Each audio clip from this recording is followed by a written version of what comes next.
Booth number আমি আপনাদের বলি, এটা তো সব জায়গায়, এই জন্যই তো no SIR no election. We need SIR, Bengal needs SIR. Baruipur থেকে আর মালদা একই ছবি, ইন্টেনসিভ আপনার রিভিশন, এটা পশ্চিমবঙ্গের প্রয়োজন এবং প্রসেস তো শুরু হয়ে গেছে। যে তৃণমূল কংগ্রেস মুসলিমদের কাছে গিয়ে বলছে এসআইআর মানে এনআরসি, তারা 5টা জেলায় বিএলও 1 জমা দিয়েছে। বাইরে একরকম, ভিতরে একরকম। নির্বাচন কমিশন সাংবিধানিক বডি, তারা স্বচ্ছ ত্রুটিমুক্ত ভোটার তালিকা করবেন, এ আমরা আশা রাখবো, দাবিও রাখবো।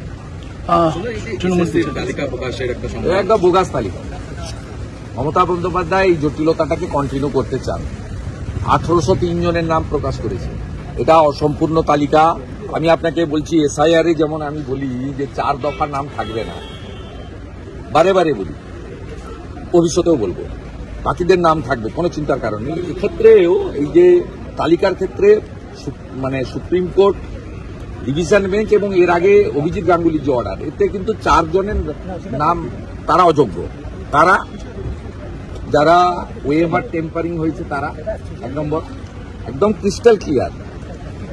আপনার প্যানেলের যে টাইম ছিল সেই মেয়াদ উত্তীর্ণ পরে যারা নিয়োগ পেয়েছে তারা, আপনার র্যাঙ্ক জাম্প যাদের হয়েছে তাদের, এবং সাদা খাতাতে যারা চাকরি পেয়েছে, এই 4 ধরনের লোকের চাকরি থাকতে পারে না। এবং এই সংখ্যাটা 6000 সামথিং, যেটা 22 সালে অভিজিৎ গাঙ্গুলি মহোদয় একদম সংখ্যা করে অর্ডার করেছিলেন।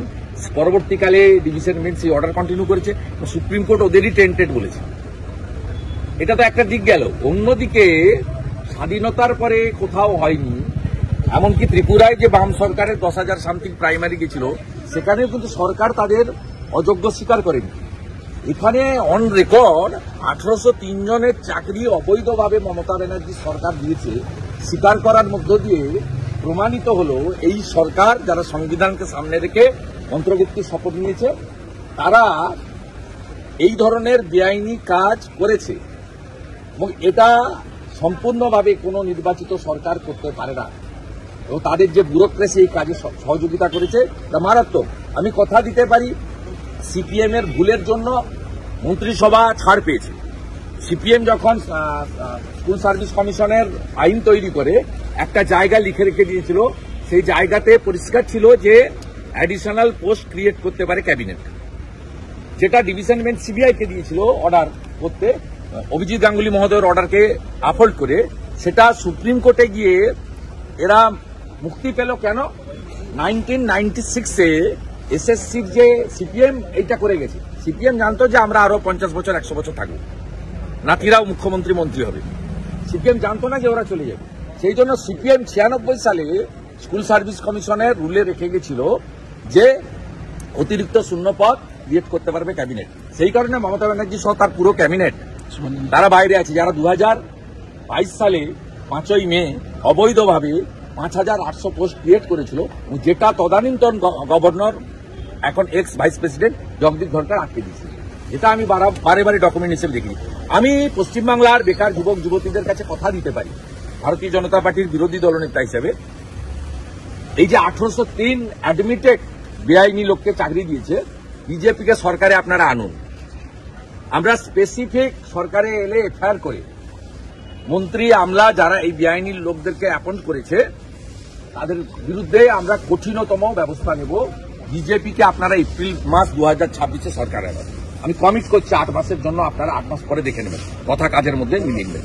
এবং এই লোকগুলোর ভবিষ্যৎ, including Mamata Banerjee and her caucus, এদের ভবিষ্যৎ কিন্তু ঠিকানা হচ্ছে জেল। গতকালকে যে ছবি দেখা গেল প্রদেশ কংগ্রেস ভবন, রাকেশ সিং আপনার সঙ্গে একাধিকবার তাকে দেখা গেছে মঞ্চে। রাকেশ সিং বিজেপির সমর্থক, বিজেপির মেম্বারশিপ নিয়েছে, বিভিন্ন কর্মসূচিতে থাকতেই পারে, তার সঙ্গে কি আছে? কালকে আমাদের রাজ্য সভাপতি শ্রমিক ভট্টাচার্য মহোদয় এটা নিয়ে বলেছেন। আমি শ্রমিকদার বক্তব্যকে সমর্থন করি, আমার এটাতে আলাদা কোনো বক্তব্য নেই। এর দুটো পার্ট আছে, এটা দলের কর্মসূচি কিনা, অনুমোদিত কিনা শ্রমিকদা বলেছেন, যেটা দলের এন্ডোর্স কর্মসূচি নয়। আর দ্বিতীয় পার্ট হচ্ছে যেটা সজল ঘোষরা, কিয়া ঘোষরা বলেছে, যে ভারতীয় জনতা পার্টি বা অনেক মানুষের মধ্যে এই মাননীয় প্রধানমন্ত্রীর মানে প্রবীণা প্রয়াণ হওয়া মায়ের প্রতি যে ভাষা, দুটো পার্ট আছে। হয়তো আমি মাননীয় রাজ্য সভাপতির বক্তব্যকেই আমি পূর্ণ সমর্থন করি, আমার আলাদা কোনো বক্তব্য নেই। সাথে সাথে সজল ঘোষ এবং কেয়া ঘোষ যে সেন্টিমেন্টের কথা বলেছেন, সেন্টিমেন্টটাকেও আমি সমর্থন করি, কিন্তু সভাপতি যেভাবে বলেছেন সেটাই আমাদের সকলের কথা। আমরা বিজেপি সভাপতি ওরিয়েন্টেড পার্টি প্রেসিডেন্ট যা বলেছে, all BJP workers, leaders, functionaries, MLA, MP, আমাদের সকলের বক্তব্যই শ্রমিক ভট্টাচার্য প্রদেশ সভাপতি। আপনাকে শুভঙ্কর সরকার কিছু জানিয়েছেন? আপনি যেহেতু রাজ্যের বিরোধী দলনেতা, আপনাকে কংগ্রেসের কোন নেতা এই বিষয়ে কোনো অভিযোগ না, আমি আই এম নট ইন্টারেস্টেড। পশ্চিমবাংলার কংগ্রেসের রোল অত্যন্ত খারাপ।